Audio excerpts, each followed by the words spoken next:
संकष्ट चतुर्थीच्या दिवशी भगवान गणपती बाप्पाची पूजा केली जाते। हा दिवस त्यांना समर्पित असतो। वार बुधवार आणि या दिवशी आलेली आहे संकष्ट चतुर्थी। याला भालचंद्र संकष्ट चतुर्थी म्हणून ओळखली जाते। आपल्या हिंदू धर्मामध्ये संकष्ट चतुर्थीला उपास खूप महत्त्वाचा मानला जातो। भालचंद्र संकष्ट चतुर्थीचे व्रत गणपती बाप्पाला समर्पित केले जाते। या दिवशी विधीनुसार गणपती बाप्पाची पूजा केली जाते, उपवास केला जातो। जी भाविक भक्त गणेशाची आराधना करतात, भक्ती करतात व त्यांची मनोकामना पूर्ण करणार असे वचन गणपती बाप्पा त्यांना देत असतात। संकष्ट चतुर्थीचे व्रत आवर्जून करावेत। संकष्ट चतुर्थीचे व्रत केल्याने जीवनातील सर्व दुःख दूर होत असतात, तसेच जीवनात आनंद आणि घरात सुख समृद्धी कायम टिकून राहते। तर आपल्या हिंदू धर्मामध्ये असं म्हटलं गेलेलं आहे की शुभ कार्याच्या पूर्वी गणपती बाप्पाची पूजा केली जाते। धर्मग्रंथानुसार गणपती बाप्पाची पूजा केल्यामुळे तुमच्या आयुष्यात सर्व संकट, दुःख, दारिद्र्य, गरिबी, मुलाला चांगली नोकरी लागते, मुलाच्या शिक्षणात यश मिळत असते। त्यासाठी आपल्याला या अत्यंत शुभ दिवशी गणपती बाप्पाला अशी एक वस्तू अर्पण करायची आहे। ही वस्तू अर्पण केल्याने आपल्या अनेक कामात जे आहे ते अडथळे कमी होत असतात व कोणत्याही कामामध्ये यशप्राप्ती नक्की होत असते। घरात येणाऱ्या समस्येपासून निवारण मिळत असते। आपल्या घरामध्ये अडथळे, दुःख, दारिद्र्य, गरिबी येत असेल तर ते दूर होत असते। तुमच्या अनेक कामामध्ये प्रगती होण्यापूर्वी त्यामध्ये अडथळे जास्त येत असतात। त्यामुळे तुमच्या महत्त्वाच्या कामापूर्वी गणपतीची पूजा करावी। गणपतीला विघ्नहर्ता देखील म्हटले जाते, म्हणून या दिवशी आपल्याला 11 लवंग या ठिकाणी अर्पण करायचे आहेत। 11 लवंग अर्पण केल्याने आपल्या इच्छित मनोकामना पूर्ण होत असतात। घरातील दारिद्र्य दूर होऊन प्रत्येक कामामध्ये आपल्याला यश मिळत असते। मुलांच्या शिक्षणात प्रगती होत असते, त्याला चांगलं करिअर असेल, नोकरी असेल, व्यवसाय असेल यामध्ये भरभरून यश मिळत असते। तर उपाय कसा करायचा आहे चला तर जाणून घेऊया। व्हिडिओमध्ये नवीन असाल तर नक्की सबस्क्राईब करा आणि कमेंटमध्ये ओम गण गणपतये नमः हा मंत्र लिहायला विसरू नका। तर पहा, आठवड्यातील प्रत्येक दिवस कोणत्या ना कोणत्या देवाला समर्पित केला जातो। तर हा बुधवार दिवस जो आहे हा गणपती बाप्पाला समर्पित केला जातो। याशिवाय प्रत्येक महिन्याच्या चतुर्थीला गणपती बाप्पाची पूजा केली जाते। आपल्या इच्छित मनोकामना जर गणपती बाप्पाला जर आपण इच्छा शेअर केली तर गणपती बाप्पा ती इच्छा जी आहे ती लवकरात लवकर पूर्ण करत असतात।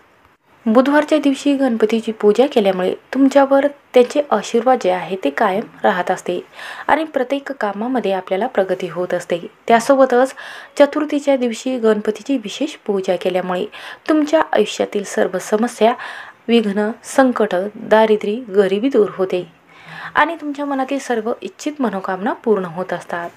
तर आपल्या धर्मामध्ये ग्रंथामध्ये चतुर्थीच्या दिवशी गणपतीची पूजा केल्यामुळे तुम्ही सकारात्मक होता आणि तुमच्या मनामध्ये चांगले विचार यायला लागतात। मनातील जे नकारात्मक विचार आहेत ते निघून जात असतात। तर दर महिन्याच्या कृष्ण पक्षातील चतुर्थीला संकष्ट चतुर्थी व्रत पाळले जाते। ही संकष्ट चतुर्थी वर्षातील पहिलीच संकष्ट चतुर्थी आहे। नववर्षातील भालचंद्र संकष्टी चतुर्थी म्हणून ओळखली जाते। संकष्ट चतुर्थीच्या दिवशी उपवासासोबतच गणपतीची पूजा केली जाते। दर महिन्याला येणाऱ्या संकष्ट चतुर्थीला वेगवेगळी नावे सुद्धा दिली गेलेली आहेत। तर ही जी संकष्ट चतुर्थी आहे ही संकष्ट चतुर्थी चैत्र महिन्यात येणाऱ्या संकष्ट चतुर्थीला भालचंद्र संकष्टी म्हणून ओळखली जाते। तर भालचंद्र संकष्ट चतुर्थी गणपती बाप्पाला हे नाव का पडलेले आहे यामागे कारण काय आहे ते बघूयात। तर चैत्र महिन्यातील कृष्ण पक्षातील चतुर्थी तारीख 17 मार्च म्हणजे उद्या रोजी संध्याकाळी 7:33 सुरू होणार आहे आणि 18 मार्च रोजी रात्री 10 वाजता संपणार आहे। तर संकष्ट चतुर्थीला चंद्रदेवाची वेळ गणपतीची पूजा करण्याचे विशेष महत्त्व आहे।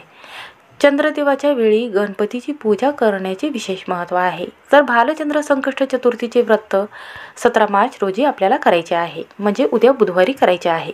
म्हणून या दिवशी आपल्याला लवकर उठायचं आहे। सर्वात प्रथम उठून स्नान करायचं आहे। स्नान करत असताना आंघोळीच्या पाण्यामध्ये गंगाजल, गोमूत्र, खडीमीठ टाकायचं आहे आणि या पाण्यानं आंघोळ करायची आहे।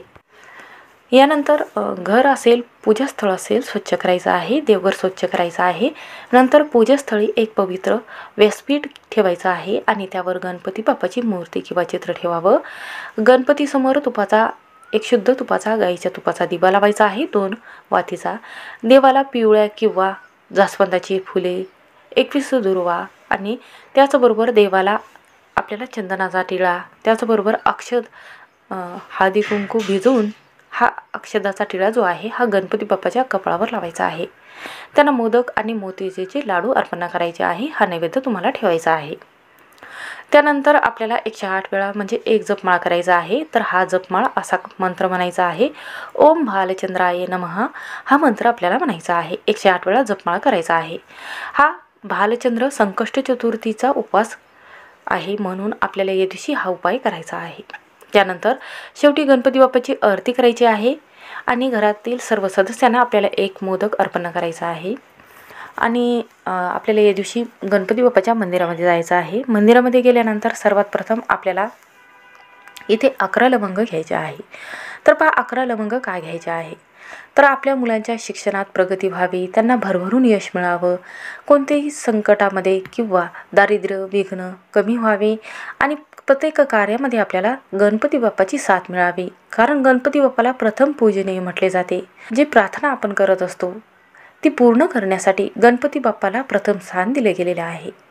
मुलाच्या बुद्धीमध्ये प्रगती होण्यासाठी, त्यांना भरभरून यश मिळण्यासाठी गणपती बाप्पाची पूजा आराधना केल्याने सर्व संकटावर मात मिळत असते. म्हणून या दिवशी आपल्याला 11 लवंगाचा उपाय करायचा आहे.